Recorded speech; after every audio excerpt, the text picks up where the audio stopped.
Week 3 NFL Sunday has arrived. I'm going to go through all the games, talk about which picks I like the most, and give some updates. Before I get into everything, please hit like, subscribe, comment below, share this video. Visit walterfootball.com for tons of content. We have detailed NFL picks against the spread, also college football picks. We have 2026 and 2027 NFL mock drafts. Some futures bets. I just bet an 11-1 to be the first pick in the 2026 NFL draft. We have NFL power rankings. We have grades for every signing, grades for every trade. It's all free at walterfootball.com. All right, let's get to the slate here. The first game is Colts at the Titans. This line is moving up. It was 3.5. Now it's up to 5, even 5.5 in some places. Looks like sharp money is pushing the line up on Indianapolis. So I wonder if there's going to be any take back on a 6 if we do get a 6 on Sunday morning. I like the Colts a lot. The Titans are going to be down 2 offensive linemen. The Colts pass rush has been a lot better this year. And Tennessee is one of the worst teams in the league. So I think the Colts are going to take care of business here. Only concern is that they're coming off a last-second win against Denver. So could be a little deflated, but this is a divisional game. So I expect them to be geared up to play their longtime rival. All right, Atlanta at Carolina. This line is actually moving down. So looks like sharp money on Carolina, which I don't like. I think the sharps are wrong in this one. I wouldn't always follow the sharps. And remember, the sharps do get games wrong sometimes as well. Atlanta is just the much better team. Carolina is garbage, as we've seen. They've basically gotten blown out twice. They got destroyed at Jacksonville. Then last week they were down 27-3 when Arizona fell asleep at the wheel. Atlanta has been very impressive. Their pass rush is really good. Carolina's going to be down a couple offensive linemen as well. So Atlanta should be able to take advantage of that. Raiders, Redskins. This line is Redskins -3. I don't really have a strong take on this one. I initially liked Washington early in the week because I like backing good teams with backup quarterbacks. But given that the Raiders were just completely embarrassed on national TV, I think they're going to be geared up for this game. Plus, it's an early start for them on the East Coast, 1 o'clock. It actually benefits these teams. For some reason, they tend to cover at a high rate in these situations. So, I'm not playing this one. I'm not playing this one either. Packers at the Browns. Tom and I, who Tom does the show with me on the live stream on Friday, he loves the Browns. I can see why. They play better than their record indicates so far. They've outgained their opponents by 300 yards. Packers are coming off a big win, and then next week Green Bay has a game in Dallas, so it could be a look ahead given how big that rivalry is. But Green Bay is just a lot better than Cleveland. Cleveland has been such a turnover machine. And against this defense, where the Browns could be down a few linemen as well, a number of teams this week. We're going to discuss one major team or one major offensive line situation for a team later on. But Green Bay's pass rush against a Cleveland offensive line missing some personnel, that just could be a big problem for them. Bengals at the Vikings. I love the Vikings at -3. Carson Wentz is starting, so you don't have to worry about J.J. McCarthy's antics. Now, Wentz is a question mark as well, but we at least know he can run. I think in the last 2 starts, I believe he's run for 70 total rushing yards. So this guy's become like Lamar Jackson suddenly. Obviously not, but he can at least move around. And he at least gives me some hope that he can connect with Jefferson and Hawkinson and whatnot. And Jordan Mason's going to be able to run all over Cincinnati. Again, I like good teams with backup quarterbacks. The Vikings sound like they're going to get Christian Darrisaw and Andrew Van Ginkel back, which is huge. Maybe even Harrison Smith. Whereas the Bengals are not a good team. They have 4 good players. A couple of great players, 2 good players, and then that's it. The rest of the roster sucks. So I don't expect Jake Browning to have the same sort of results he had in 2023, where he won some games. Remember, that was the defense where they had DJ Reader, they had Chidobe Awuzie, they had Sam Hubbard, in addition to Trey Hendrickson. So while their defense wasn't that good, they at least had some good pieces, but this team does not have those pieces anymore. Rams at the Eagles. I like the Rams here. Another West Coast team playing on the East Coast, but it's much more than that. Sean McVay is a terrific coach, and I expect him to have a great game plan here, given that this is revenge for the playoff game.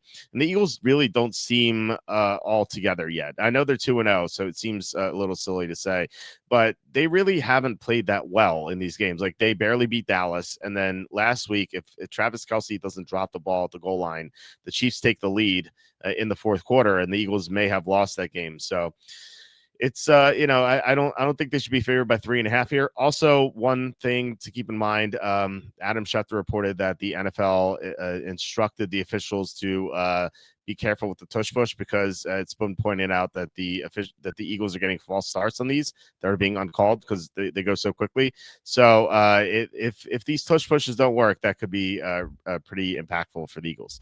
Steelers or Patriots. I like the Patriots as home dogs here, but I'm not going to bet this game. I think it's a little too tight. The Steelers have looked awful through 2 weeks. They've been terrible against just stopping anyone. They haven't been able to stop anyone. They haven't been able to block. So that's it's kind of a problem. But you have Mike Tomlin coming off a big loss. Tomlin after defeats usually pretty good, especially when he's not favored by a lot. So I can see this being a good spot for the Steelers.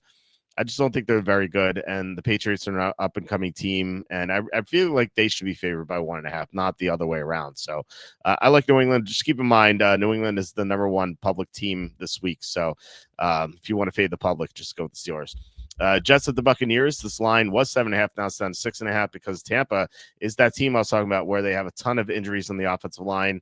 They have 3 blockers who are missing, both tackles and their guard Cody Mauch. So I don't know how they're going to block the Jets defensive line. It's going to be a big issue, and they have one fewer day than usual to prepare for it because they played Monday night. Also, they're going to be missing Kalijah Kancey. Emeka Ibuka was questionable. He's going to play, but he barely practiced this week. So who knows? He could be knocked out with an injury. So Tampa is just a team that's just walking wounded right now. I don't think they deserve to be favored by 6.5 over the Jets. As long as it's not a completely incompetent team. We saw the Jets nearly beat the Steelers in week 1. Now, granted, they got blown out week 2, but I like teams getting up blowouts, coming up blowouts. Like I think the Jets are going to be fighting hard in this game. Tyrod Taylor is going to start, but he's been a competent backup. Remember, he almost beat the Bills on that one Sunday night game. Where if the Giants didn't get called or if there wasn't that penalty at the end, the Giants may have won that game as like 2 touchdown underdogs. So Tyrod Taylor is a gamer; like he'll be able to compete, and I feel like this game's gonna be close. I'm betting the Jets for about 3 units. Texans at the Jaguars. Tom and I also had the Texans on the card, but I'm not betting this one. Just don't trust Houston's offensive line, but I trust Trevor Lawrence less. Lawrence was a mess last week, and he's been pretty mediocre so far this year. And the scary thing is, if you're a Jaguar fan, is that he's battled the Panthers and the Bengals, 2 of the worst defenses in the NFL. Now he gets Houston. The Texans are known for their great defense. They didn't look so great in that final drive against the Buccaneers, but I think there's a decent chance they rebound, especially given that Jacksonville's offensive line is not that good. Broncos at the Chargers. And the Chargers are 3-point favorites here. I like the Chargers a little bit. If this is 3.5, I'd stay away. I don't anticipate betting this game unless there's some crazy last minute injuries that we don't know about. But this is usually the time where Sean Payton's teams play better. He's awful in weeks 1 and 2, but he tends to get going week 3. Remember last year, week 3, he went into Tampa and won as a huge underdog.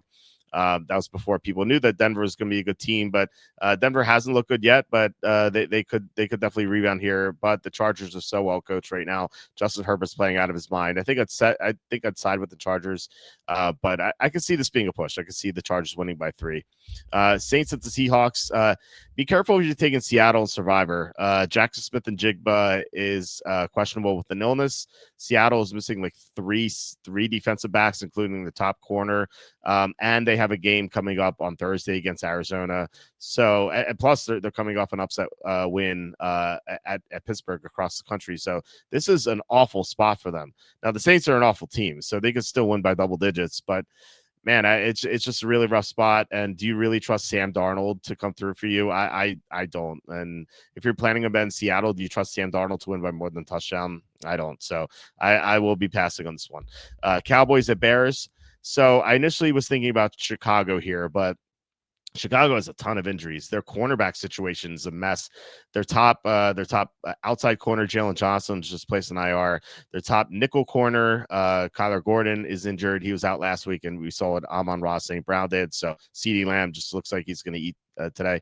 And then their top backup outside corners also out. So they have like 3 healthy corners or 4 healthy corners on the roster, and 2 of them are like practice squad fodder. So this is a rough situation against Dallas's passing attack. Now I know Dallas's defense sucks too. The Bears could put up some points, but given the injuries, I think I'd side with Dallas. I'm not going to bet this game though.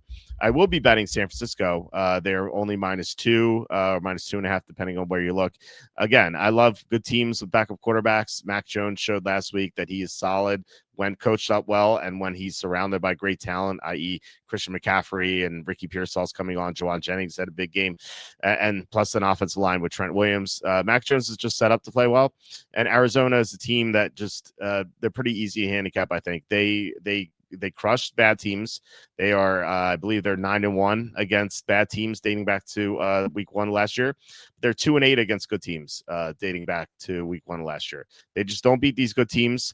I consider San Francisco a good team, like I said, and Arizona so far this year has beaten New Orleans and Carolina. Very, very unimpressive schedule. This is going to be a big step up. So I like San Francisco. Sunday night, Chiefs at Giants. This line is 6 or 6.5. I initially was on the Chiefs, but Evan, who does the show with me on Thursday, he talked me out of it and actually got me on the Giants. I think I might bet them here if Andrew Thomas is going to play. If Andrew Thomas is out, then probably not going to bet this one. But the Chiefs just don't win by these sort of margins. They just don't. It's a very rare occasion, like we saw last year when they played the Texans the first time. CJ Stroud was having a mental breakdown because Tank Dell had suffered that big injury, and so it just weren't competitive.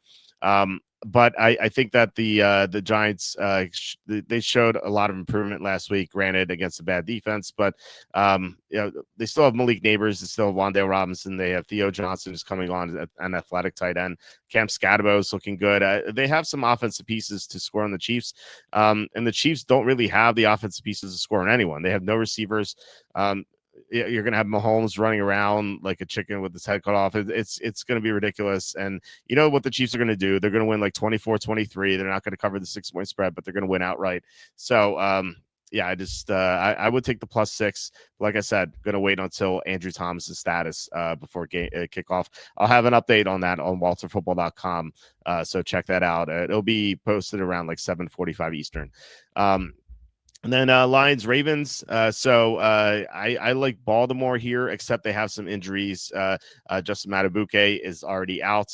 And we know Isaiah Likely's out. We're still waiting on the status of Kyle Van Noy. If he's out too, that's pretty problematic, and I just may not bet Baltimore. But the Ravens seem to have the choice number just because they have a mobile quarterback, and the choice defense can't handle mobile quarterbacks. They just really struggle against these guys. Josh Allen put up 48 against Detroit last year, and 2 years ago, Lamar Jackson beat Detroit 38-6. So there's a big disparity between those teams, and I'm just down on Detroit in general. They're down their 2 coordinators from last year. They're missing 2 of their best interior linemen from last year, and they're still down some defensive players who got hurt last year. Everyone just assumed that they're going to be healthy, but they're still missing 3 players, including Aleem McNeil, who's a fantastic defensive lineman. So I like Baltimore, but going to wait on the injuries. Again, going to have this update on WalterFootball.com Monday night around 7:45 Eastern. So check that out. And yeah, check out walterfootball.com for all the content I was talking about. And please hit like, subscribe, comment below, share this video. It would just help us out a lot. But I will talk to you in the next video.